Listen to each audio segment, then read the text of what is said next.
Hi, my name is Chris Brennan, and this is a preview lecture for our Auspicious Elections podcast, which I do each month with Leisa Schaim. Hi, Leisa. Hi, Chris. All right, so today we're going to talk a little bit about the Auspicious Electional chart that we've picked out for June of 2017. Usually each month for our Auspicious Elections podcast, which is for patrons of the Astrology podcast who donate on the $5 or $10 tier that we release as a bonus. We highlight one auspicious electional chart each month that we release to the public, which we're going to talk about today. And then there's three other charts that we release to our subscribers. So we've been lately doing that as both an audio and a video series. And today we're going to do a little preview just to talk about the main auspicious electional chart that we wanted to highlight for June of 2017. So I'll go ahead and share that on the screen. What's the chart that you picked out this month, Leisa? So that is June 3rd, and it is 3:16 p.m. here in Denver, and that makes 13 degrees of Libra rising. Okay, so they just have to, and so this is 3:16 p.m. local time. So whatever city you live in, you should be able to set the chart for June 3rd, 2017 at about 3:16 p.m. and then you should get roughly mid Libra rising. If you don't, what you want to do is adjust the time until you have about 13 degrees of Libra right on the degree of the ascendant. Yeah, so for this chart, Jupiter is right on the ascendant, and the moon is in Libra in the first house as well with Jupiter. So Jupiter is the most positive planet in a day chart. So it's very auspicious to have it right on the ascendant, like it is in this chart. The moon is applying to the sun in Gemini in the ninth house, and then after that, conjoining Jupiter. And so let's see. What else is going on in this chart? Venus is the ascendant ruler. It's in the seventh house. So both Jupiter and Venus are angular, which is a very positive place to put both of the benefic planets. And Venus is applying to Mars by sextile in the ninth house with reception, meaning that Venus is in Aries and Mars rules Aries. And so it's applying to the planet that rules Venus. So that makes Sure. that connection more positive.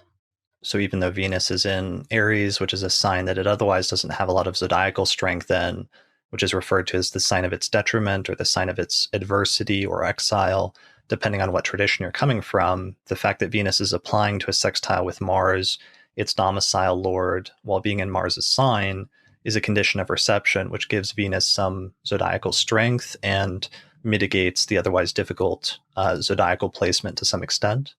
Mm-hmm. Yeah, exactly.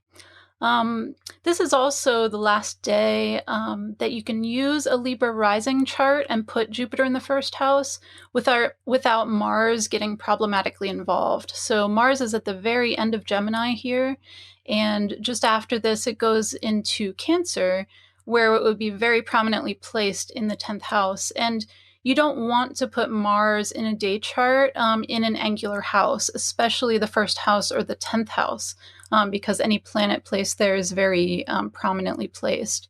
So this is basically the last day for a while that you can use a Libra rising chart and it be uniformly positive.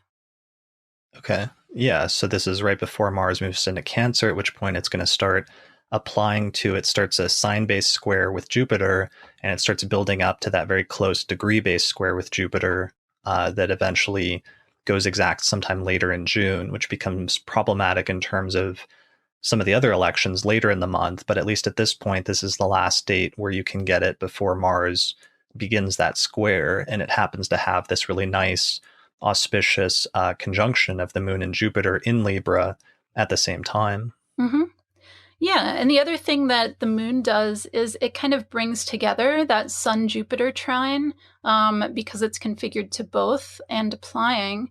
So it kind of reinforces that trine, which is nice. The Sun is ruling the 11th house of friends and groups and associations, so it makes those significations a bit more positive. Um, Yeah, let's see what else about this chart. So Jupiter is getting ready to station, I think, right? Oh, yes. Yeah. So in about 5 or 6 days, it stations direct. So that's even more positive to have Jupiter in that condition of just about to station direct and right on the ascendant. Sure. So Jupiter's been retrograde for several months, and now it's getting ready to stop and start moving forward again in zodiacal order. And so when a planet stations direct like that, it gets really energized or really sort of amped up. And that's one of the reasons that putting it right here on the ascendant in a day chart really just draws out a lot of the more auspicious and affirming or confirming type significations associated with Jupiter. Mm-hmm. Yeah, so this would be a really nice chart for career matters because the ruler of the 10th house of career, which is the moon, is placed in the first house with Jupiter.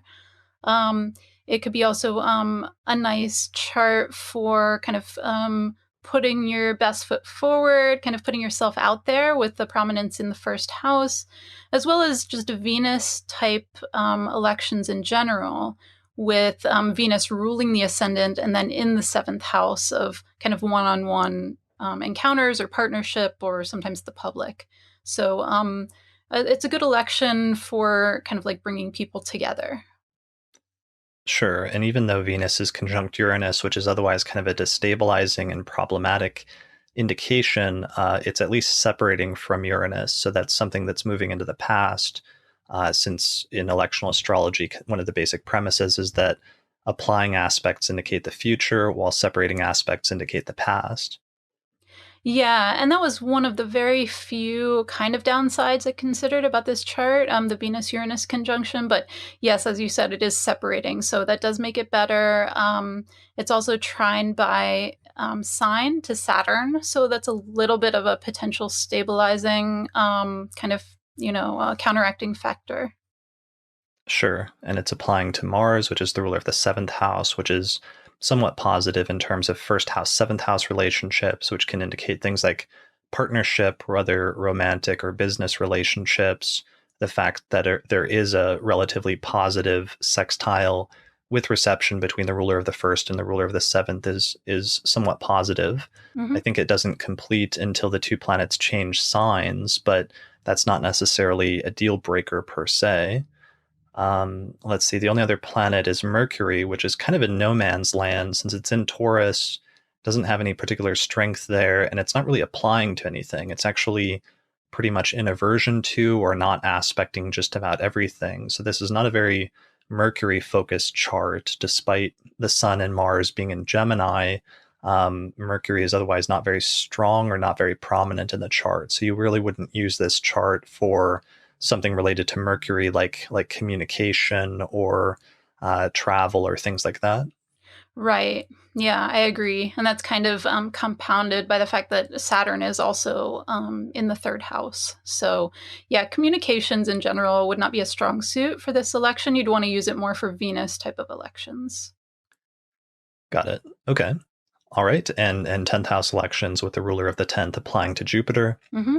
which is actually in Hellenistic astrology a condition of bonification, where whatever is signified by the planet that's applying to the benefic is affirmed or confirmed. So that if you're trying to do something 10th house related with this chart, the fact that the ruler of the 10th is applying to Jupiter in a day chart that's in the first house and stationing direct is a very affirming indication that whatever you're trying to accomplish related to the 10th house will take place or will have a positive outcome because it's an application.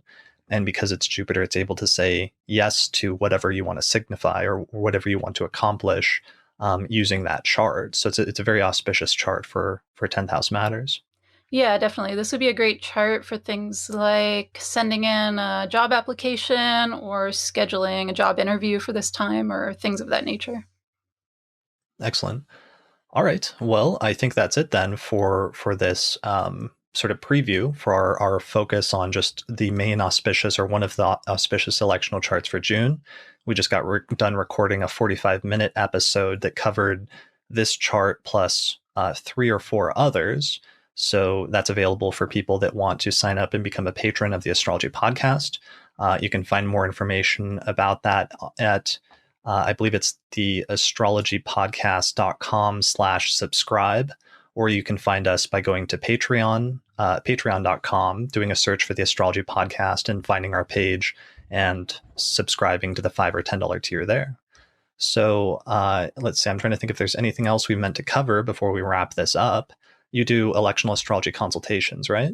I do, yeah. My website's lisaschaim.com, and I do electional client work there as well as natal consultations. Excellent. And I'm not doing electional consultations at the moment, or I've put them on hold. I do teach an online course on electional astrology, though, which you can find out more information about through my website at chrisbrennanastrologer.com. All right. Well, that's it for this brief little video podcast, whatever it is. So thanks for joining me today, and we'll see you next time.